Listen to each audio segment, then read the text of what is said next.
रमेश नाम का एक सब्जी वाला था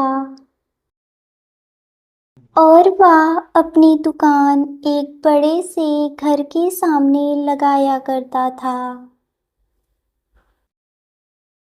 रमेश एक ईमानदार किसान था। रमेश अपनी सब्जी की दुकान पर सब्जियां लगा करके खड़ा हुआ था और उसके पास विभिन्न प्रकार की सब्जियां उपलब्ध थीं।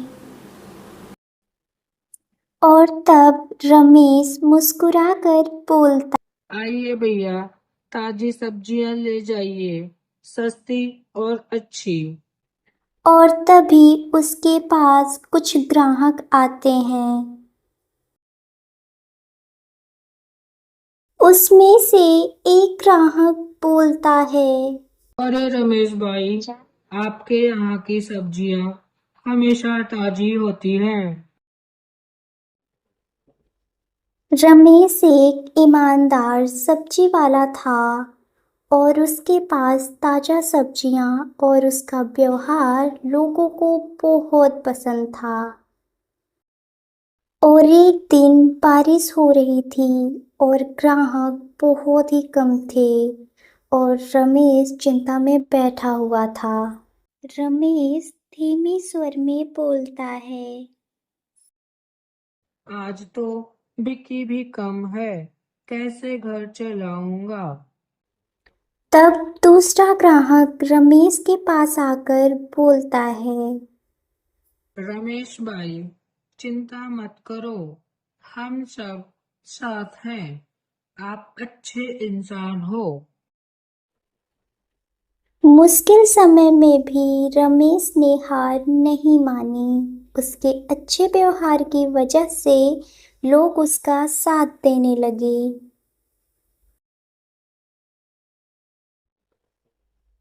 एक दिन रमेश से सब्जी लेने एक छोटा सा बच्चा उसके पास एक दिन रमेश से सब्जी लेने एक छोटा सा बच्चा उसके पास आता है और तभी बच्चा पैसा गिरा देता है और वहां से जाने लगता है। और तभी रमेश उसे वापस बुलाता है। रमेश की ईमानदारी की मिसाल पूरे गांव में फैल जाती है और बच्चे को पैसा वापस कर देता है और बच्चा खुश होकर के बोलता है, धन्यवाद अंकल। दी है और लोग उसके पास भरोसे से आने लगे, जिससे रमेश की दुकान बहुत ही अच्छी खासी चलने लगी थी। उसके पास एक ग्राहक फिर से आता है और वह रमेश से बोलता है, आपकी वजह से हमारी खरीदारी आसान हो गई।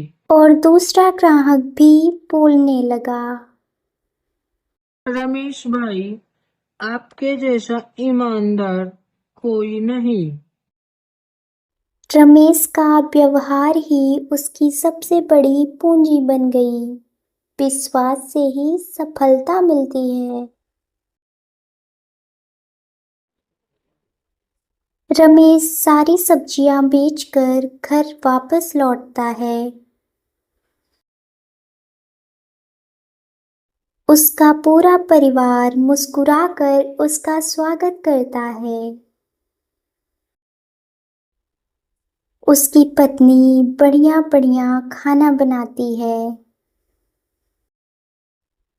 और पूरा परिवार मिलकर एक साथ खाना खाते हैं।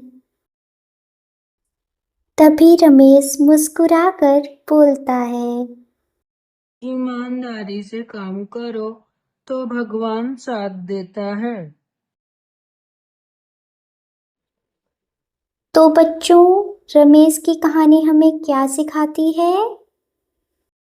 मेहनत और ईमानदारी से काम करो तो भगवान साथ देते हैं। ईमानदारी सबसे बड़ा खजाना है।